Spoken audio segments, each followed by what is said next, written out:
मेरा नाम रचना है। अभी कुछ महीने पहले ही मेरे पिताजी की मौत हो गई थी। मेरे साथ सिर्फ मेरी माँ ही रहती थी और मेरी पढ़ाई पूरी हो चुकी थी। हम मिडिल क्लास लोग थे। मेरे पिताजी के इलाज में काफी पैसा लग चुका था।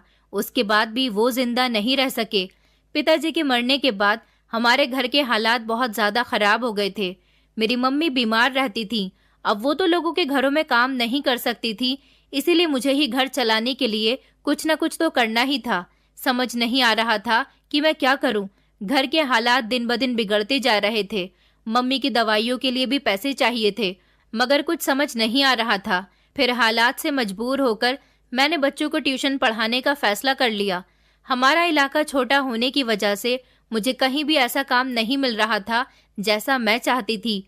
मैं कोई ऐसा काम चाह रही थी जहां पर सिर्फ औरतें काम करती हों, मगर आसपास कोई भी ऐसा काम मौजूद नहीं था। ज्यादातर मर्द ही हर जगह काम कर रहे होते थे और मेरी मम्मी मुझे नौकरी करवाने से सख्त खिलाफ थी। वो चाहती थी कि भले ही हम लोग भूखे मर जाएं, मगर मुझे घर से बाहर कदम निकालने की कोई जरूरत नहीं है। उनके कहने के मुताबिक मैं शांत तो बैठ गई थी, लेकिन घर के बिगड़ते हुए हालात और मम्मी को समय पर दवाइयां ना मिलना, इन सब ने मुझे और मेरी मम्मी को बहुत परेशान कर दिया था। हम लोगों की अब धीरे धीरे भूखा रहने की नौबत आ गई थी। पिताजी क्या मरे, हमारी जिंदगी से चैन और सुकून ही छिन गया था। हमारे इलाके के लोग भी हमारी ही तरह गरीब थे।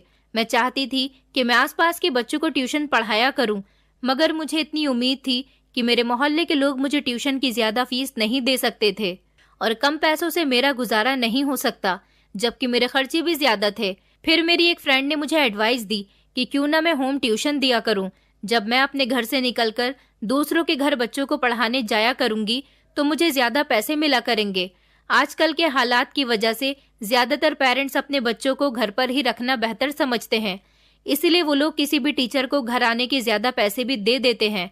मैंने इस बारे में और जानकारी निकाली तो सब लोगों ने मुझे यही एडवाइस दी कि घर जाकर पढ़ाना ही मेरे लिए बेहतर रहेगा और इस काम के मुझे पैसे भी ज्यादा मिला करेंगे।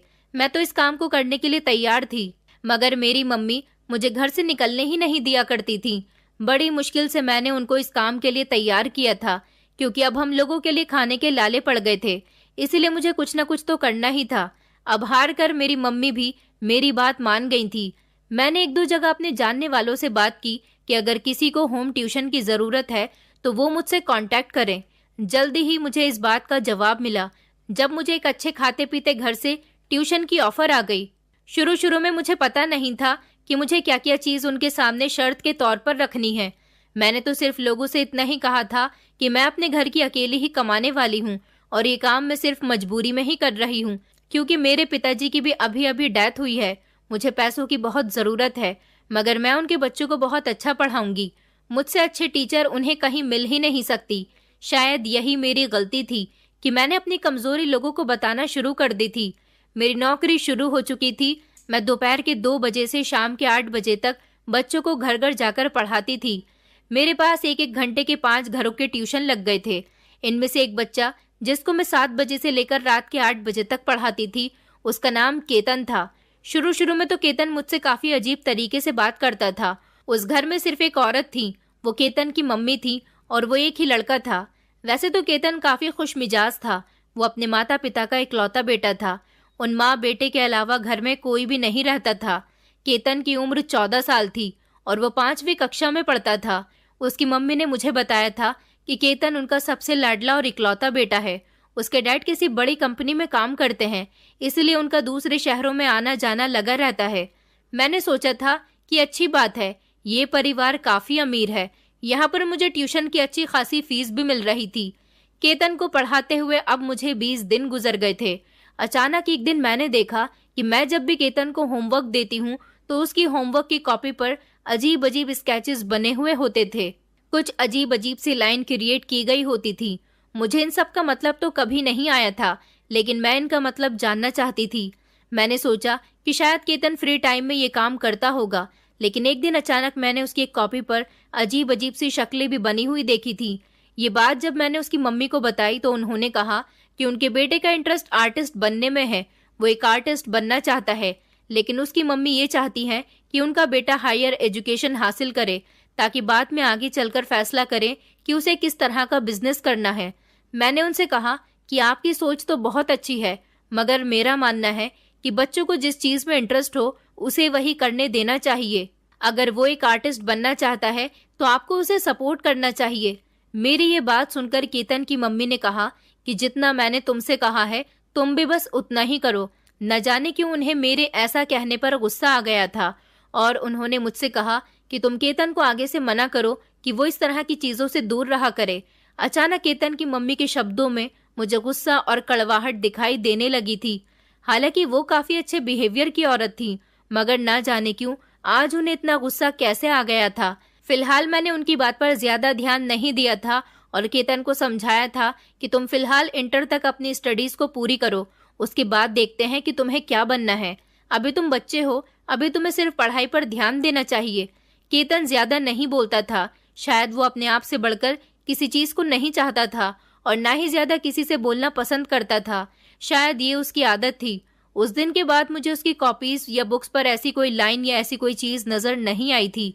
वो मंडे का दिन था, जब मैं अपने घर जाने के लिए निकल रही थी। अचानक मुझे ऐसा महसूस हुआ जैसे मुझे किसी ने पीछे से आवाज दी है, लेकिन मैंने जैसे ही पीछे पलटकर देखा तो पीछे कोई भी नहीं था, मगर ये आवाज तो मुझे किसी बच्चे की लग रही थी। ऐसा लगा जैसे मुझे केतन ने आवाज दी हो, जिसको मैं रोज पढ़ाने आती थी। अगले दिन मैं जैसे ही केतन के घर उसके ट्यूशन पढ़ाने के लिए आई तो ये देखकर हैरान रह गई कि केतन को कल रात से तेज बुखार है। उसकी मम्मी ने मुझे बताया कि उनके बेटे की तबीयत ठीक नहीं है, उसे कल रात से तेज बुखार आ रहा है, आज वो ट्यूशन नहीं पढ़ेगा। मैंने उसकी मम्मी से कहा कि मैं उसे एक बार मिलकर उसकी तबीयत के बारे में पूछ लेती हूँ। ये कहती हुई मैं उसके कमरे की तरफ जाने लगी तो उसकी मम्मी ने बहुत अजीब से अंदाज में मुझे जवाब देकर रोक लिया। कहने लगी कि वो सो रहा है और तुम कल को भी मत आना, 2 दिन बाद आकर इसे पढ़ा लेना। वैसे तो मुझे केतन की मम्मी का बिहेवियर बहुत अजीब लगा था, लेकिन मैं खामोशी से उसके घर से निकल आई थी और सोच रही थी कि कल तक तो केतन की तबीयत बिल्कुल ठीक थी। शायद मौसम की वजह से उसकी तबीयत खराब हो गई होगी, तभी तो वो इतना कमजोर है, लेकिन है बहुत प्यारा। मैं घर आई तो अपनी मम्मी को खांसता हुआ देखकर मुझे याद आया कि मैं उनके लिए दवाइयाँ लाना तो भूल ही गई। मैं घर के दरवाजे से ही मेडिकल स्टोर के लिए निकल गई थी। मैं जैसे ही मेडिकल स्टोर से दवाई लेकर उतरने लगी, अचानक मेरा पैर मुड़ा और मुझसे खुद पर कंट्रोल ना हो सका और मैं मेडिकल स्टोर की सीढ़ियों से गिर गई। मैंने सर उठाकर देखा तो मुझे हैरानी हुई, क्योंकि सामने केतन की मम्मी खड़ी हुई थी, जिनके बेटे को मैं ट्यूशन पढ़ाती थी। ये औरत तो काफी अमीर घर से थी, तो फिर इस मेडिकल स्टोर से दवाई क्यों ले रही थी? क्योंकि जिस स्टोर पर मैं दवाई लेने के लिए आई थी ये एक मामूली सा मेडिकल स्टोर था। मैं केतन की मम्मी से पूछे बिना नहीं रह सकी। मैंने उनसे सवाल कर ही लिया कि आप यहाँ पर सब कुछ ठीक तो है ना? मगर शायद उनको मेरा सवाल करना बुरा लगा था। वो एकदम से चौंकते हुए कहने लगी, क्यों, क्या हुआ, मैं यहाँ पर नहीं आ सकती क्या? मेरे आने पर कोई पाबंदी है क्या? मैंने बात को संभालते हुए कहा कि नहीं नहीं, मैं तो बस इतना कह रही थी कि आज से पहले मैंने आपको यहाँ कभी नहीं देखा ना। दरअसल मैं अपनी मम्मी की दवाई लेने के लिए यहाँ पर आती जाती रहती हूँ।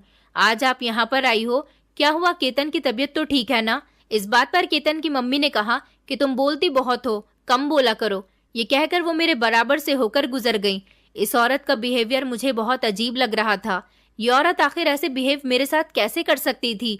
क्योंकि इससे पहले तो वो मेरे साथ बहुत अच्छे से रहती थी। अभी 2 दिन से इनका बिहेवियर मेरे साथ बहुत ज्यादा कड़वा होता जा रहा था। मैं अपने घर आ गई थी। घर आई तो मम्मी ने मुझे सोचों में गुम होते हुए देखकर पूछा कि क्या हुआ रचना, कोई बात है क्या? मैंने कहा, मम्मी कुछ नहीं, मैं एक बच्चे को ट्यूशन पढ़ाती हूँ।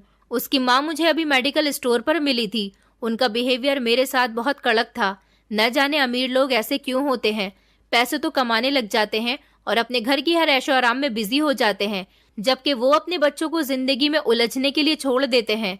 तो मेरी मम्मी ने मेरी तरफ देखा और कहने लगी, अरे मेरी बेटी, यही तो दौलत की बात है। बड़े लोग ऐसे ही होते हैं। अगर एक बार दौलत की हवस लग जाए तो सारे रिश्ते नाते पीछे छोड़ने पड़ जाते हैं। एक बेचैनी सी होने लगती है कि बस किसी तरह से पैसा मिल जाए। मैंने अपनी मम्मी से कहा, मैं जानती हूँ मम्मी कि पैसा बहुत ताकत रखता है, मगर ऐसी भी क्या बेचैनी कि अपने ही बच्चों का दुश्मन हो जाना बेहतर लगता है। अगर कोई दूसरा इन लोगों के बच्चों पर ध्यान दे या उनके लिए सहारा बन जाए तो इन अमीर लोगों को वो बात भी बर्दाश्त नहीं होती। मेरी मम्मी मुस्कुराते हुए कहने लगी, यही बात तो है मेरी बेटी, मैं भी तुम्हें यही समझाने की कोशिश कर रही हूँ कि ये अमीर लोग दौलत के साथ साथ लोगों को भी अपने वास्ते करना चाहते हैं। इन लोगों का मकसद इतना होता है कि हमें दौलत मिल गई तो हम दूसरे लोगों पर भी अपना हुक्म चला सकते हैं। मैंने कहा, मम्मी, भगवान ने हमें गरीब बनाया। भगवान की कृपा से पिताजी के सामने हमारे पास किसी चीज की कोई परेशानी नहीं थी, लेकिन पिताजी के मरने के बाद हमारे घर के हालात खराब हो गए। हम लोग भले ही गरीब हो गए, मगर भगवान ने हमें रिश्तों की कदर करना तो सिखाया ही है। मेरी मम्मी ने मुस्कुराते हुए मेरे हाथ में अपना हाथ थाम लिया और कहने लगी कि अच्छा, तुम अब आराम करो, मैं तुम्हारे लिए खाना लेकर आती हूँ, तुम थक गई होगी। समय इसी तरह से गुजरता जा रहा था। वो वेडनेसडे का दिन था जब मैंने देखा कि केतन, जिसे मैं ट्यूशन पढ़ा रही हूँ, बड़े ही गौर से एक बुक को लगातार देखे जा रहा था। मैंने गुस्से से उसकी तरफ देखकर कहा कि क्या कर रहे हो तुम? तुम्हारा ध्यान पढ़ाई की तरफ नहीं है? मैं कब से तुमसे एक ही सवाल पूछे जा रही हूँ और तुम मेरे सवाल का कोई जवाब ही नहीं दे रहे। केतन ने कहा, मैम, अगर मैं आपको कोई जवाब दूंगा तो आप खुश हो जाओगी, लेकिन ये बात मेरे लिए सही नहीं रहेगी और मेरी सेहत पर इसका बुरा असर पड़ेगा। मैंने केतन से कहा, केतन, तुम्हारी बातों का क्या मतलब है और तुम क्यों इतनी गहरी बातें करते हो? और अभी तो तुम बच्चे हो और तुम्हें सिर्फ पढ़ाई और अपनी खेलकूद पर ही ध्यान देना चाहिए, इतनी बड़ी बड़ी बातों पर नहीं। तुम्हारी बात मेरी समझ नहीं आ रही, तुम मुझे आसान शब्दों में बताओ कि तुम क्या कहना चाहते हो। फिर केतन ने मुझसे कहा कि मैं तो आपको कुछ भी नहीं बताना चाहता, बस आज के लिए इतना ही काफी है, मैं थक गया हूँ। मैम, बाकी का कल पढ़ेंगे। मैंने कहा, केतन, लेकिन अभी तो तुम्हारा होमवर्क भी कंप्लीट नहीं हुआ है। जिस पर केतन ने कहा, मैंने आपसे कहा ना कि बस आज के लिए इतना ही बहुत है, आप क्यों मुझसे इतनी बहस कर रही हो? मैंने कहा, जैसा भी हो, मैं तुम्हारी टीचर हूँ और टीचर एक माँ की तरह होती है, तुम मुझसे इस तरह से बात नहीं कर सकते, मुझे अच्छा नहीं लगता। जिस पर केतन ने गुस्सा करते हुए मेरी तरफ देखकर कहा, खबरदार, जो आपने अपने आप को मेरी माँ की जगह कहा तो आप तो बहुत अच्छी हो और मैं आपकी इज्जत करता हूँ। इसका मतलब ये नहीं कि आप मेरी माँ बनने की कोशिश करो, क्योंकि मेरी माँ की जगह आप कभी नहीं ले सकती। मैंने गौर से केतन की तरफ देखा, जिसकी आंखें और उसकी जुबान एक जैसी भाषा नहीं बोल रही थी। मैं खामोश हो गई और अपना बैग लेकर वहां से जाने लगी।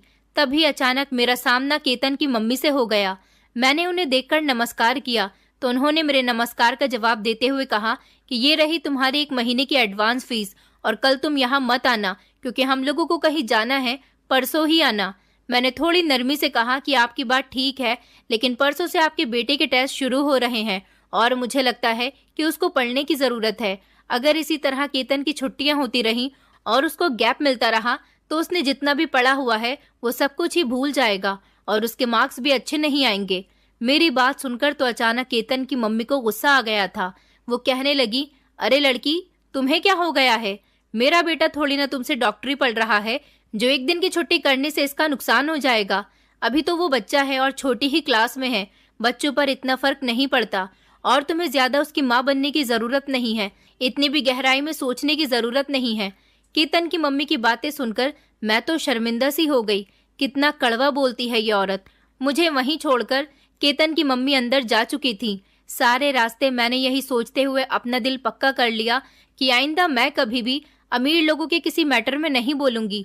अगर केतन फेल होता है तो हो जाए, मगर मुझे इस बात का अफसोस रहेगा कि केतन काफी इंटेलिजेंट है और उस पर थोड़ा सा ध्यान देने से कामयाबी हासिल हो सकती थी।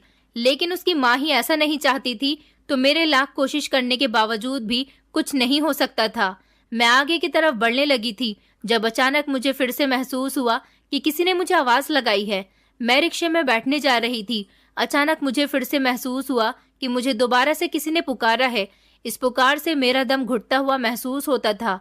मैंने रिक्शा रुकवाया और पीछे पलटकर देखा, इधर उधर दाएं बाएं सब तरफ देखा, मगर मुझे कोई भी ऐसा आवाज लगाता हुआ इंसान महसूस नहीं हुआ था। पता नहीं क्यों मुझे बार बार ऐसा ही लग रहा था जैसे मुझे कोई पुकार रहा है, और ऐसा सिर्फ उस समय ही होता था जब मैं केतन के घर से ट्यूशन पढ़ाकर निकल रही होती थी। शायद मेरी मम्मी मेरा घर पर इंतजार कर रही होती थी, क्योंकि इस समय मुझे रात के 8 बज जाते थे, इसलिए मुझे ऐसा लगता था। लेकिन मेरा दिल इस बात से भी बेफिक्र नहीं हुआ कि ये सब सिर्फ मेरा वहम है।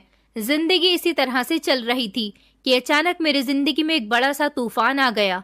मैंने तो कभी सोचा भी नहीं था कि मेरी जिंदगी में कभी ऐसा समय भी आ सकता है। अगले दिन जब मैं केतन को पढ़ाने के लिए उसके घर गई तो वहां पर एक आदमी को बैठा हुआ देखकर मुझे बड़ी हैरानी हुई। वो आदमी मुझे बड़ी अजीब सी नजरों से देख रहा था। मैंने अपना दुपट्टा ठीक किया क्योंकि मुझे बहुत अजीब लग रहा था। इस आदमी की आंखों से ही ऐसा लग रहा था कि ये कोई सही आदमी नहीं है। मैंने आज से पहले कभी इस आदमी को इस घर में नहीं देखा था। ना जाने ये कौन था। मुझे सोच विचार में देखकर केतन ने मुझसे कहा, मैम ये मेरे फादर हैं, ज्यादातर दूसरे शहरों में काम के सिलसिले में जाते रहते हैं। ये सुनकर मुझे कुछ सुकून मिला था, वरना मैं तो डर ही गई थी कि ना जाने ये कौन इंसान है जो किस समय घर में मौजूद है। और जितनी बेफिक्री से ये यहाँ पर बैठा हुआ था, मेरी जगह कोई और होता तो उसे भी मेरी तरह शक होने लगता। फिलहाल वो लोग वहां बैठे हुए थे। मैं केतन से बैग लाने को कहकर दूसरे कमरे में चली गई। मुझे इस घर में केतन को ट्यूशन पढ़ाते हुए 3 महीने हो गए थे, इसलिए मैं अच्छी तरह से जान गई थी कि वो लोग अगर लिविंग रूम में बैठे हैं तो मैं किसी दूसरे कमरे में जाकर पढ़ा सकती हूँ।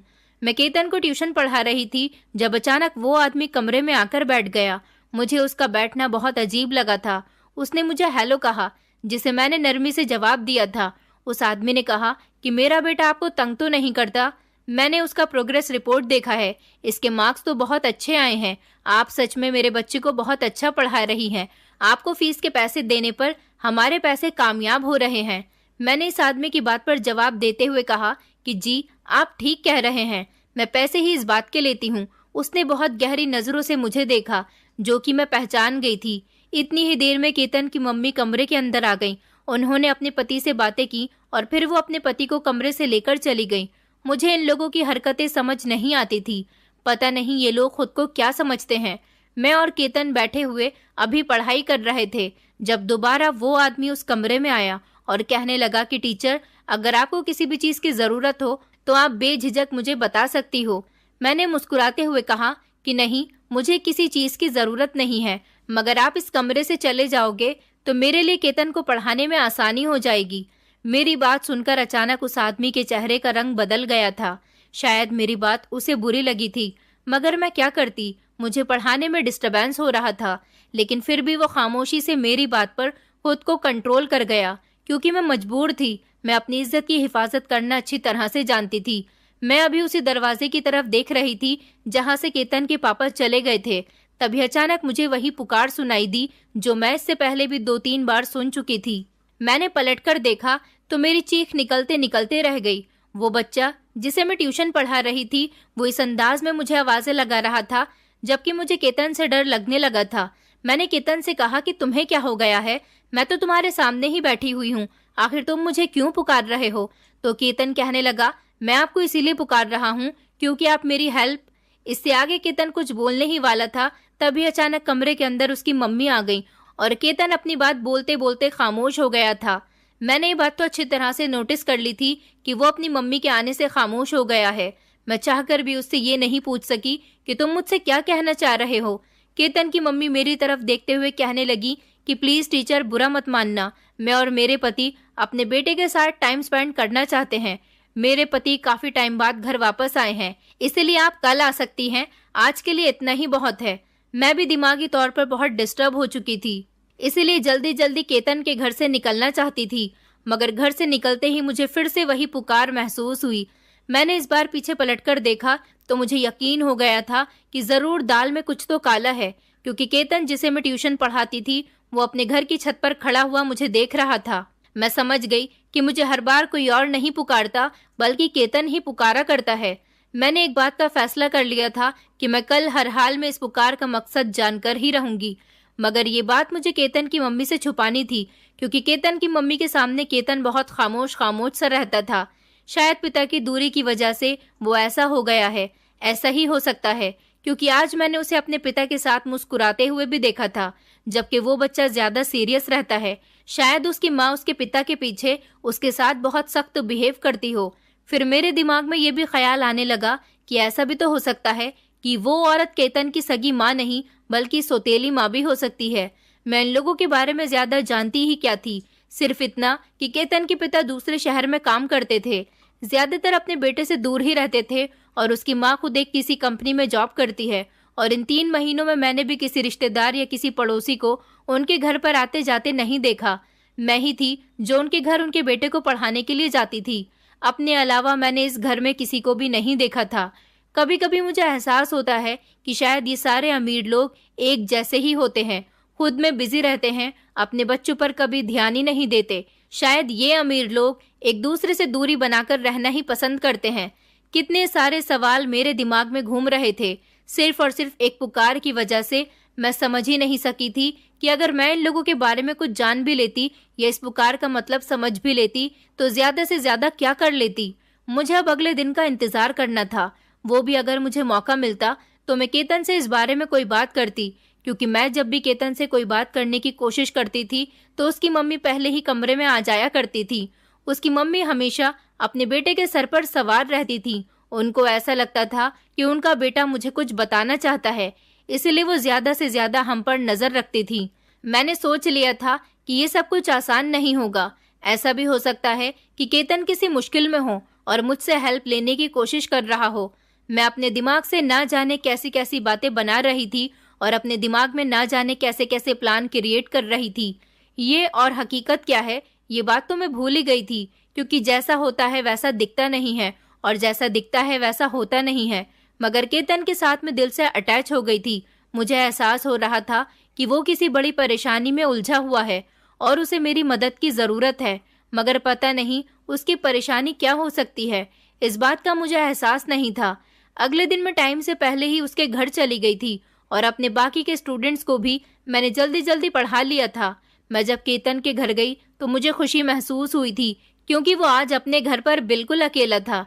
उसके मम्मी पापा घर से बाहर शॉपिंग करने के लिए गए हुए थे। मैंने जब तसल्ली कर ली कि घर में केतन के अलावा कोई भी नहीं है और नौकरानी मुझे देखकर चली गई, तो मैं जल्दी से केतन के पास गई और मैंने उससे कहा कि तुम अब मुझे जल्दी से सच सच बताओ कि तुम मेरे यहाँ से निकलते समय मुझे इस तरह नरम आवाज में क्यों पुकारते हो, और अगर तुमने मुझसे झूठ बोला तो जब तुम्हारी मम्मी यहाँ आएंगी तो मैं उनसे तुम्हारी शिकायत लगाऊंगी। मैं उन्हें बताऊंगी कि तुम किस तरह मुझे मेरे पीछे से आवाज देकर पुकारते हो। इस समय बातें करते हुए मैंने केतन के चेहरे को गौर से देखा था। उसके चेहरे के रंग बदलते जा रहे थे। वो काफी सीरियसनेस से मेरी तरफ देखते हुए कहने लगा, अगर आपने मेरी मम्मी से मेरी शिकायत की और उनको ये सब बता भी दिया तो वो आपकी बात का यकीन नहीं करेंगी और आपको भी पिछली दोनों ट्यूशन टीचर की तरह इस जॉब से निकाल देंगी। जितना मैं आपके बारे में जानता हूँ, आपको मेरी जिंदगी में इंटरेस्ट लेने के बजाय अपनी सैलरी से ज्यादा फर्क पड़ना चाहिए। मैं इतने छोटे बच्चे के मुंह से इतनी बड़ी बड़ी बातें सुनकर हैरान हो गई थी, मगर फिर भी मेरा सवाल वहीं पर था। मैंने उससे कहा, तुम मुझे सीधी तरह बताओ कि तुम मुझे क्यों पुकारते हो। तो मेरी बात का उसने बड़े ही अजीब ढंग से जवाब दिया था। तो वो कहने लगा कि बस आप इतना समझ लो कि जिस तरह आपको मुझे ट्यूशन पढ़ाने के पैसे मिलते हैं, ऐसे ही आपको पुकारने के मुझे भी पैसे मिलते हैं। मैंने गुस्से से उसकी तरफ देखकर कहा कि तुम पागल हो गए हो क्या? ये तुम किस तरह की बातें कर रहे हो? मैं तुमसे कुछ पूछ रही हूँ और तुम मुझे क्या जवाब दे रहे हो? इस बात पर केतन ने कहा, यही तो मैं भी कह रहा हूँ कि आप मुझे यहाँ पर पढ़ाने आई हो। आपने पढ़ाई छोड़कर ना जाने पुकार पुकार क्या लगा रखा है। अब मुझे समझ नहीं आ रहा कि आप किस बारे में बात कर रही हो। मेरा मन करने लगा कि मैं अपना सर पीट लूं। ये इतना सा बच्चा मुझे किस तरह से बातों में घुमा रहा था। इससे पहले मैं उससे कुछ और सवाल करती, अचानक मुझे गाड़ी के हॉर्न की आवाज सुनाई दी। ये गाड़ी की आवाज केतन के मम्मी पापा की गाड़ी की थी। इसका मतलब ये था कि उसके मम्मी पापा आ चुके हैं। मैं उसको बुक्स खोलकर पढ़ाने में लग गई और अपने दिमाग से इन सारी बातों को झटक चुकी थी। ये लोग मुझे भी पागल ही बना रहे थे। शायद उन लोगों का मकसद ही यही था कि अपनी बातों में दूसरों को उलझाकर रखें। उसको पढ़ाने के बाद मैं अपने घर आ गई थी, मगर घर आने के बाद मुझे सुकून नहीं मिल रहा था। मैं सारी रात यही बात सोचती रही कि केतन के बिहेवियर से मैं अच्छी तरह से वाकिफ हूँ, मगर उसके पिता में जरूर कुछ तो गड़बड़ है। उसका पिता मुझे बहुत अजीब नजरों से घूरता रहता था। उसकी नजरें मुझे चुभ रही थी। मेरा शक इस समय सही साबित हुआ। जब मैं अपनी सैलरी लेने के लिए अगले दिन केतन के घर गई तो उसकी मम्मी की जगह मैं केतन के पापा को देखकर घबरा गई, लेकिन उसके पापा के एक्सप्रेशन देखकर मैं हैरान रह गई। फिलहाल मुझे उस समय काम था। मेरी मम्मी की तबीयत खराब हो गई थी, जिसके लिए मुझे सैलरी चाहिए थी। मैंने यही बात केतन के पापा से कह दी। अभी मैं अपनी बात पूरी करने ही जा रही थी कि अचानक ही मेरे मुंह पर किसी ने रुमाल रख दिया और मैं अपने होश खो बैठी। जब मैं होश में आई तो ये देखकर मेरे होश उड़ गए थे कि मेरे तो हाथ पैर बंधे हुए थे। अपने हाथ पैर बंधे हुए देखकर मैं बहुत ज्यादा घबरा गई थी, लेकिन इस घर को पहचानते ही मुझे यकीन हो गया था कि मैं जरूर किसी बड़ी मुसीबत में फंस चुकी हूँ और इन लोगों की साजिश का शिकार हो चुकी हूँ, क्योंकि ये किसी और का नहीं बल्कि केतन का ही घर था। इसका मतलब ये था कि इसके घर वालों ने मुझे कैद कर लिया था। मगर क्यों? आखिर ये लोग मेरे साथ क्या करना चाहते थे? मेरी कमर में दर्द होने की वजह से मुझे एहसास हुआ कि मैं काफी देर से एक ही जगह पर बंधी हुई हूँ। पता नहीं मेरी मम्मी क्या कर रही होंगी। वो जरूर मेरे लिए परेशान हो रही होंगी, क्योंकि रात का समय था और मुझे घर जाने में थोड़ी भी देर हो जाती थी तो मेरी मम्मी परेशान हो जाया करती थी और उनकी तो तबीयत भी खराब थी। मैंने मम्मी का ख्याल दिमाग में लाते हुए हाथ पैर मारना शुरू कर दिए। तभी अचानक दरवाजा खुला और आने वाले इंसान को देखकर मैं हैरान हो गई थी, क्योंकि ये कोई और नहीं बल्कि केतन ही था। मेरे मुंह पर पट्टी बंधी हुई थी। मैं किसी तरह की आवाज नहीं कर सकती थी, मगर आज वो 14 साल का बच्चा मुझे ना जाने क्यों बहुत बुरा लग रहा था। उसकी आंखें और उसकी चाल, उसके देखने का नजरिया मुझे बहुत कुछ दिखा रहा था। अगर मैं हिम्मत हार जाती तो मेरा बहुत बड़ा नुकसान हो जाता। मैंने हाथ पैर मारना शुरू किया तो वो मुस्कुराता हुआ मेरे सामने बैठा और मेरे मुंह पर से टेप हटा दिया। मैंने एक ही सांस में कहा कि तुमने मुझे यहाँ पर कैद करके क्यों रखा हुआ है? आखिर तुम्हें क्या परेशानी है? जाने दो मुझे। मेरी मम्मी मेरे लिए परेशान हो रही होंगी। मेरी बात सुनकर वो अजीब से अंदाज में हंसने लगा और कहने लगा, अरे टीचर जी, इतनी भी क्या जल्दी है? आज तो मुझे आपसे फुर्सत से बात करने का मौका मिला है। उसने मेरे चेहरे पर हाथ फेरना चाहा तो मैंने अपने चेहरे को दूसरी तरफ पलट लिया। उसकी कोशिश नाकाम हो गई। उसके बोलने का अंदाज मुझे बहुत बुरा लगा, इसलिए नहीं कि उसने मुझे कैद किया हुआ था, बल्कि इसलिए कि वो ट्यूशन पढ़ने टाइम तो बहुत तमीज दिखाया करता था। वो बदतमीज और अकड़ू जरूर था, मगर मेरे साथ बात बहुत अच्छे तरीके से करता था और अपने शब्दों का चुनाव भी अच्छी तरह से कर लिया करता था। सीरियस होकर बात करना उसकी पर्सनैलिटी का खास स्टाइल था, लेकिन इस समय तो हर चीज बिल्कुल अलग थी। वो मेरे सामने एक बड़े आदमी की तरह खड़ा हुआ था। मैंने हालात को समझते हुए उससे कहा कि तुम क्या चाहते हो और ये तुमने क्या हरकत की है? मैं तुम्हारी टीचर हूँ, माँ की जगह हूँ। मेरी बात सुनकर वो तालियां बजाने लगा और जोर जोर से पागलों की तरह हंसते हुए कहने लगा, टीचर जी, आपने क्या मम्मी मम्मी लगा रखा है? मैं तो अपनी माँ को माँ नहीं मानता और आप मेरी माँ बनने चली हो। आपको यहाँ पर कैद करके किस लिए रखा गया है, ये आपको अभी थोड़ी देर में पता चल जाएगा। मेरा मन करने लगा कि यहाँ पर कोई मेरी मदद के लिए आ जाए। न जाने ये सब मेरे साथ क्या हो रहा था। इस सब के बारे में तो मैंने कभी सोचा भी नहीं था। मैं अपने दिल ही दिल में ये सब कुछ सोच रही थी और भगवान से मदद की भीख मांग रही थी। काफी देर के बाद दरवाजा खुला और आने वाले इंसान को देखकर मुझे लगा कि अब हालात मेरे हाथ से निकल चुके हैं। इस बच्चे का पिता भी मुझे इसी के रंग ढंग में घूर रहा था। एक तो मैं इस हालात के लिए तैयार नहीं थी और दूसरा ये सब जो मेरे साथ करने वाले थे, इसे भी मैं अच्छी तरह से जानती थी। ना जाने क्या था जो मुझे हिम्मत बांधने और उम्मीद कायम रखने पर मजबूर कर रहा था। केतन के पिता के आगे भी मैं हाथ जोड़ने लगी और उनसे कहा कि प्लीज मुझे यहाँ से जाने दो। आपने मुझे यहाँ पर कैद करके क्यों रखा है? तो उन्होंने भी यही कहा था कि तुम्हें जल्द ही पता चल जाएगा। ये बात कहकर वो दोनों बाप बेटे चलते हुए कमरे से निकल गए थे। उनके जाते ही अचानक 2 मोटे मोटे चूहे कमरे में आ गए थे, जिनको देखकर मेरी चीखें निकल गईं। वो चूहे मेरी तरफ ध्यान दे रहे थे और शायद काफी दिन के भूखे थे, तो उन्होंने मुझे काटना शुरू कर दिया। मैं जोर जोर से चिल्ला रही थी। उन लोगों तक मेरे चिल्लाने की आवाज जा रही थी, मगर दोनों बाप बेटे पत्थर बने बैठे रहे। बाहर से जोर जोर से टीवी चलने की आवाज आ रही थी। ये बात मुझे बहुत बेचैन कर रही थी कि ये लोग आखिर क्या करना चाहते हैं। मैं जब हिलते झुलते कुर्सी पे से गिर गई तो एकदम से वो चूहे भाग गए थे। इन चूहों ने मेरे पैर में जख्म कर दिए थे। ये तकलीफ मेरे लिए बर्दाश्त करने काबिल नहीं थी। अभी मैं एक तकलीफ से नहीं गुजरी थी कि दोबारा से दरवाजा खुला और वो दोनों बाप बेटे अंदर दाखिल हुए थे। उनके हाथों में 2 बड़ी बड़ी बोतलें थीं, जिसके अंदर बहुत सारे काले चूहे थे। मैंने ये देखकर अपनी पूरी ताकत लगाकर चीखना चिल्लाना शुरू कर दिया। मुझे लगा कि अब मेरी मौत हो जाएगी। मेरा शरीर पूरी तरह से पसीने से भीग चुका था। इन लोगों ने जैसे ही वो बोतल खोली, अचानक मैं बेहोश हो गई थी। अगली बार जब मेरी आंख खुली तो मैंने खुद को अपने घर पर पाया था। काफी देर तक मुझे समझ नहीं आई कि ये सब कुछ क्या हुआ है। अचानक सर में उठते हुए दर्द से एहसास हुआ कि मेरे सर पर पट्टी बंधी हुई है। मैंने आंखें खोल कर देखा तो सामने मेरी मम्मी बैठी हुई थी और उनके बिल्कुल बराबर में एक औरत जो कि केतन की मम्मी थी। उस जालिम इंसान की पत्नी और उस जालिम बच्चे की माँ। उसे देखते ही मैं जोर जोर से चिल्लाने लगी, जबकि मेरी कंडीशन देखकर मेरी मम्मी और वो औरत दोनों ही परेशान हो गईं।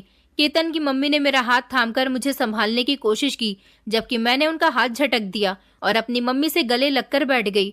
मुझे इस औरत से डर लग रहा था, जैसे ये औरत मुझ पर चूहे फेंक देगी। इस औरत ने मेरे सामने हाथ जोड़ते हुए कहा कि मैं बहुत शर्मिंदा हूँ। मेरा पति, जो कि एक दिमागी मरीज है, मगर न जाने क्यों इसको क्या परेशानी है कि ये लोगों को तकलीफ देकर बहुत ज्यादा खुश होता है। मेरे पति का दूसरी कंट्री में इलाज चल रहा है। मुझे लगता है कि वो सही हो गया है, मगर मेरे बेटे में भी इसी जैसी बीमारी पाई जाती है।